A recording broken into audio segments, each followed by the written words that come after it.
ఇదంతా కూడా మనమంతా మన కళ్ళతో కూడా చూసాం. ఇవాళ నేను చెప్పిన ప్రతి అడుగు కూడా, ప్రతి మాట కూడా ఈ 57 నెలల ముందు ఎప్పుడూ జరగంది కేవలం ఈ 57 నెలల్లో కనిపిస్తా ఉన్నది. ఇక పెద్ద చదువులే తీసుకోండి, ఇక పెద్ద చదువులు చదువుతా ఉన్న పిల్లల్నే చూసుకోండి. పెద్ద చదువులు చదువుతా ఉన్న డిగ్రీ లేదా పెద్ద చదువులు చదువుతా ఉన్న పిల్లలకు మొట్టమొదటిసారిగా గతంలో జరగనట్టుగా 100% పూర్తిగా ఫీజులు 100% పూర్తిగా ఫీజులు చెల్లిస్తా ఉన్న పరిస్థితి కూడా ఎప్పుడు జరిగింది అని అంటే కేవలం ఈ 57 నెలల కాలంలోనే జరిగింది. ఫీజులు ఒకటే కాకుండా భోజన వసతి ఖర్చులు కూడా భరిస్తా ఉన్న ప్రభుత్వం కూడా ఎప్పుడు ఉండి ఎక్కడ వచ్చింది అని అంటే అది కూడా కేవలం ఈ 57 నెలల కాలంలోనే. ప్రపంచ స్థాయిలో టాప్ 50 కాలేజెస్, టాప్ 50 ర్యాంకుల్లో ఉన్న ప్రపంచ స్థాయిలో 21 ఫ్యాకల్టీస్లో టాప్ 50 ర్యాంకుల్లో ఉన్న దాదాపుగా 330 కాలేజీలలో మీలో ఎవరికైనా కూడా సీటు మీరు తెచ్చుకోండి, 1,25,00,000 దాకా కూడా సపోర్ట్ చేసి ఏకంగా మీకు చదువులు చెప్పించే కార్యక్రమానికి శ్రీకారం చుట్టింది కూడా కేవలం ఈ 57 నెలల్లో మీ అన్న ప్రభుత్వంలోనే జరిగింది అని చెప్పడానికి గర్వపడతా ఉన్నా.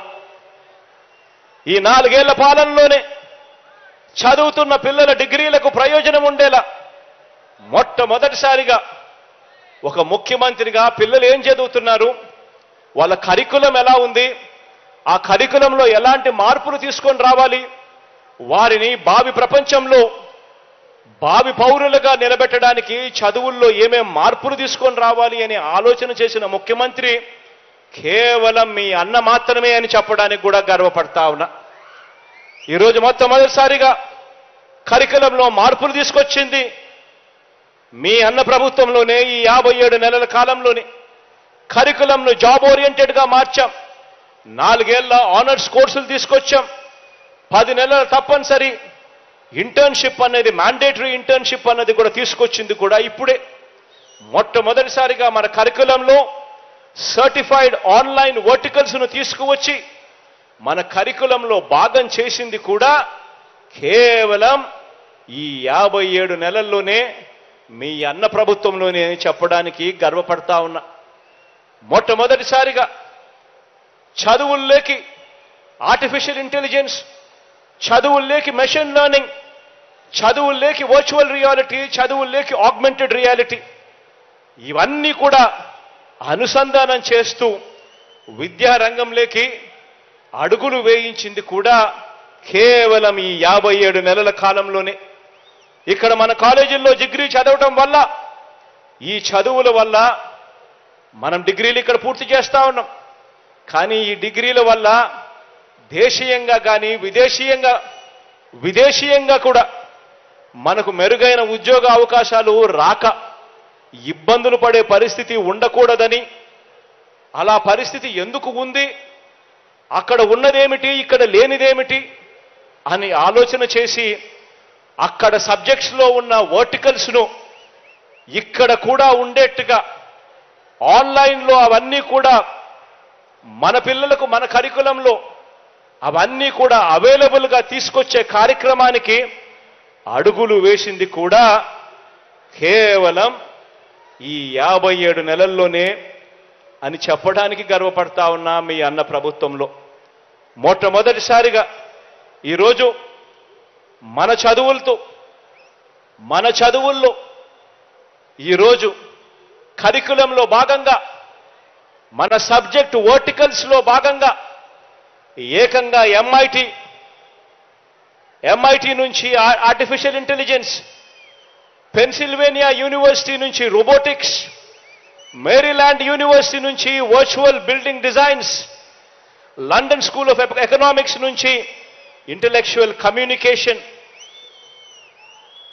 Equity portfolio management NYIF New York institute of finance నుంచి, risk return management Columbia university నుంచి, సప్లై చైన్ మేనేజ్మెంట్ ఎంఐటి నుంచి, investment management national university of Singapore నుంచి, investment banking national university of Singapore నుంచి, రియల్ ఎస్టేట్ మేనేజ్మెంట్ ఎంఐటి నుంచి, ఇలా దాదాపుగా 2000 కోర్సులు ప్రఖ్యాత యూనివర్సిటీస్, విశ్వవిద్యాలయాల్లో ఉన్న ప్రఖ్యాత విశ్వవిద్యాలయాలన్నీ కూడా వాళ్ళ కోర్సులన్నీ కూడా వాళ్ళే ఆన్లైన్ ద్వారా మన కరికులంలో భాగాలై మన పిల్లలకు వాళ్ళు చదువులు చెబుతూ సర్టిఫైడ్ ఎగ్జామ్స్ పెట్టి ఆ తర్వాత పిల్లలకు సర్టిఫికెట్ కూడా వాళ్ళే ఇచ్చేట్టుగా మొట్టమొదటిసారిగా అడుగులు పడింది కూడా కేవలం ఈ 57 నెలల్లో మీ అన్న ప్రభుత్వంలోనే అని చెప్పడానికి గర్వపడతా ఉన్నా. నిజంగా ఇది ఎప్పుడూ కూడా ఎవరూ కూడా ఊహించని మార్పు అని కూడా ఈ సందర్భంగా చెప్పడానికి గర్వపడతా ఉన్నా. ఎందుకు ఇవన్నీ కూడా చెప్తా ఉన్నాను అనంటే మన పిల్లలందరికీ కూడా వాళ్ళ చదువులు మారాలి. ఇలా విద్యారంగంలో తీసుకువచ్చిన ప్రతి మార్పు వెనుక, అందుకోసం చేస్తా ఉన్న వేల కోట్ల ఖర్చు వెనక మన పిల్లలు, మరీ ముఖ్యంగా మన పేద పిల్లలు ఇకనైనా కూడా పేదరికం సంఖ్యలను తెచ్చుకునే పరిస్థితి రావాలి. అంతర్జాతీయ స్థాయికి ప్రతి ఒక్కరూ కూడా ఎదగాలి, వారి భవిష్యత్ మారాలి అని తపత్రయంతో అడుగులు పడతా ఉన్నాం. ఈరోజు మనం వేసిన విత్తనం ఒక్కసారి ఆలోచన చేయమని అడుగుతా ఉన్నా, గమనించమని అడుగుతా ఉన్నా. ఈరోజు మనం తీసుకొస్తా ఉన్న ఈ మార్పులన్నీ కూడా మరో 10-15 సంవత్సరాల తర్వాత ఎలా ఉంటాయో ఒక్కసారి ఊహించుకోమని అడుగుతా ఉన్నా. ఈరోజు విత్తనం వేస్తా ఉన్నాం, వచ్చే 10-15 సంవత్సరాలలో ఈ విత్తనాలన్నీ కూడా ఒక అద్భుతమైన ఫలితాలు ఇచ్చే కార్యక్రమం జరుగుతుంది. గవర్నమెంట్ బడులలో చదువుతా ఉన్న మన పేద పిల్లలు అంతర్జాతీయ స్థాయిలో మరో 10-15 సంవత్సరాలలోనే అంతర్జాతీయ స్థాయిలోనే అనర్గళంగా ఇంగ్లీష్ మాట్లాడుతూ ఐబీ సర్టిఫికెట్లు సైతం చేతిలో పుచ్చుకొని హార్వర్డ్, ఎంఐటి, ఎల్ఎస్సి, ఎల్బిఎస్ వంటి అంతర్జాతీయ విశ్వవిద్యాలయాల్లో అక్కడ మాత్రమే అందుబాటులో ఉన్న కోర్సులను సైతం ఆన్లైన్లో ఆ సర్టిఫికెట్లను కూడా సొంతం చేసుకుని ఇంత క్వాలిఫైడ్ పర్సనల్గా బయటకు వచ్చి మరో 10-15 సంవత్సరాలలో ఉద్యోగాలకు వాళ్ళు అప్లికేషన్ పెడితే అప్పుడు మన పిల్లలకు ఉద్యోగాలు ఎక్కడొస్తాయో తెలుసా? అంతర్జాతీయంగా ఉన్న పెద్ద పెద్ద మల్టీనేషనల్ కంపెనీస్లో మన పిల్లలు అందరికన్నా ముందుగా ఉంటారు. బ్రతుకులు మారుతాయి, తలరాతలు మారుతాయి, పిల్లల భవిష్యత్తు మారుతుంది అని చెప్పి అడుగులు ముందుకు వేశామని చెప్పడానికి గర్వపడతా ఉన్నా. ఆలోచన చేయమని అడుగుతా ఉన్నా. ఈ రాష్ట్రంలోని ప్రతి పేద పిల్లాడికి, ప్రతి పాపకు ఆ తల్లిదండ్రులు అందరూ కూడా ఆలోచన చేయమని అడుగుతా ఉన్నా. మరి చంద్రబాబు నాయుడు గారు 14 సంవత్సరాలు ముఖ్యమంత్రిగా పరిపాలన చేశాడు, 3 సార్లు ఆయన సీఎంగా కూడా పరిపాలన చేశాడు. పేద వర్గాల పిల్లల గురించి ఆయన చేసిన ఆలోచన ఏమిటి అని చెప్పి ఒక్కసారి ఆలోచన చేయండి. ఆయన చేసిన మంచేమిటి అని చెప్పి ఒక్కసారి ఆలోచన చేయండి. పేద పిల్లల భవిష్యత్ మార్చాలి అని చెప్పి నేను చూపించిన తాపత్రయంలో, మీ అన్న చూపించిన తాపత్రయంలో కనీసం 1% అప్పట్లో చంద్రబాబు నాయుడు గారు చూపించాడా అని చెప్పి ఆలోచన చేయమని అడుగుతా ఉన్నా. ఈరోజు గవర్నమెంట్ బడిని అదే చంద్రబాబు నాయుడు గారు చేసిందేమిటి, ఆయన చేసిన మంచేమిటి అని అంటే మాత్రం ఏ ఒక్కరికి కూడా ఏది గుర్తుకు రాదు. పేద పిల్లల చదువుల గురించి కానీ, వారి భవిష్యత్తు మార్చాలని కానీ, వారి కోసం ఆయన చేసిన మంచేమిటి అని అంటే ఒక్కటి కూడా చంద్రబాబు నాయుడు గారి పేరు చెప్తే గుర్తుకు రాదు. కానీ చంద్రబాబు నాయుడు గారి పేరు చెబితే మాత్రం ఆయన చేసిన చెడు మాత్రం, విద్యారంగంలో ఆయన చేసిన చెడు మాత్రం చాలా అంటే చాలా చెప్పుకోవచ్చు. మొట్టమొదటిసారి గవర్నమెంట్ బడిని నీరుగార్చింది చంద్రబాబు నాయుడు గారు. తన కార్పొరేట్లు నారాయణ చైతన్య సంస్థలని పోషించిన వ్యక్తి చంద్రబాబు నాయుడు గారు. అక్కడ డబ్బులు కట్టిన వారికి మాత్రమే ఇంగ్లీష్ మీడియం, ఇక్కడ గవర్నమెంట్ బడిలో మాత్రం తెలుగు మీడియం. ఇలా నిర్దేశించింది చంద్రబాబు నాయుడు గారు.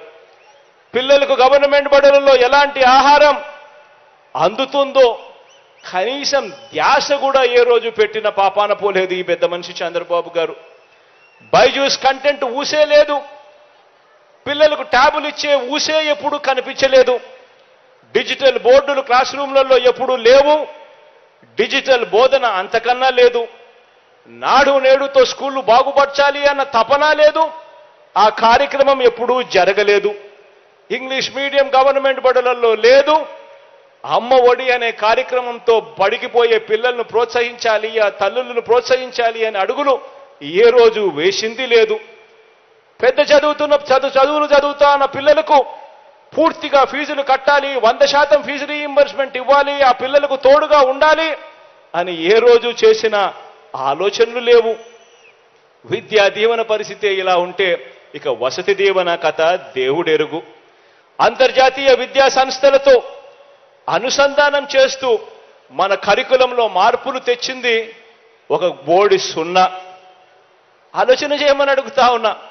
ఇక విదేశీ విద్యా దీవెన ద్వారా టాప్ 50 కాలేజెస్లో 21 ఫ్యాకల్టీస్లో 330 కాలేజీలలో ఏకంగా 1,25,00,000 దాకా కూడా ఫీజులు మీరు సీటు సంపాదించుకోండి, చదివించే బాధ్యత నాది అని చెప్పే ప్రోత్సాహకర మాటలు ఎప్పుడూ లేవు.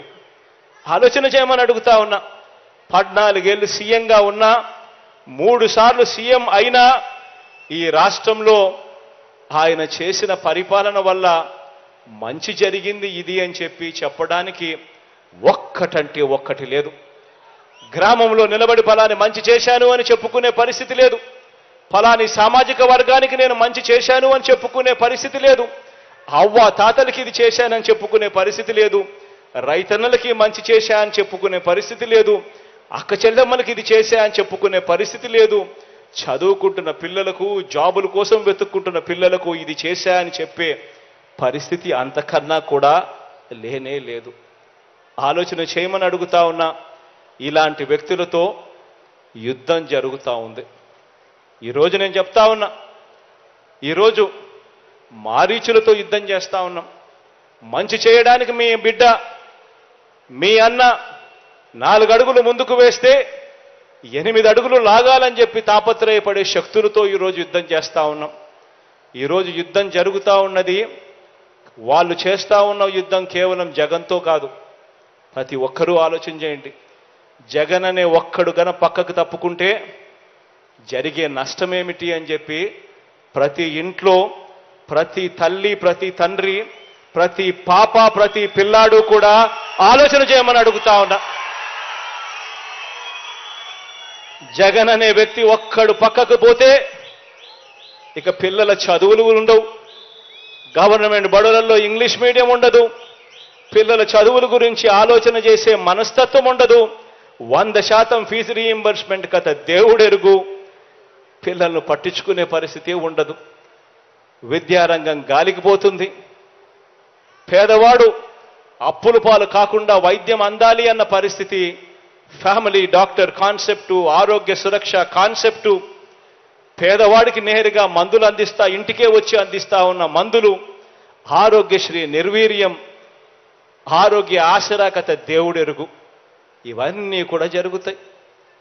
వ్యవసాయం గాలికి ఎగిరిపోతుంది. రైతన్న పూర్తిగా కూడా చితకలబడిపోతాడు. అక్క చెల్లెమ్మల బతుకులు చిన్నాభిన్నమవుతాయి. ఆలోచన చేయమని అడుగుతా ఉన్నా. కేవలం పేదవాడికి తోడుగా నిలబడుతూ పేదవాడి భవిష్యత్ కోసం, పేదవాడి కోసం యుద్ధం చేస్తా ఉన్నది కేవలం మీ జగన్ మాత్రమే అని చెప్పి కూడా ఈ సందర్భంగా చెప్పడానికి గర్వపడతా ఉన్నా. అందుకే నేను ప్రతి ఒక్కరికి కూడా చెప్తా ఉన్నా, వాళ్ళు చెప్పే అబద్ధాలు నమ్మకండి, వాళ్ళు చెప్పే మోసాలను నమ్మకండి. రాబోయే రోజుల్లో ఇంకా అబద్ధాలు ఎక్కువ చెప్తారు, రాబోయే రోజుల్లో ఇంకా మోసాలు ఎక్కువ చెప్తారు. ప్రతి ఇంటికి కేజీ బంగారం ఇస్తామంటారు, ప్రతి ఇంటికి బెంజ్ కారు కొనిస్తామని కూడా చెబుతారు రాబోయే రోజుల్లో.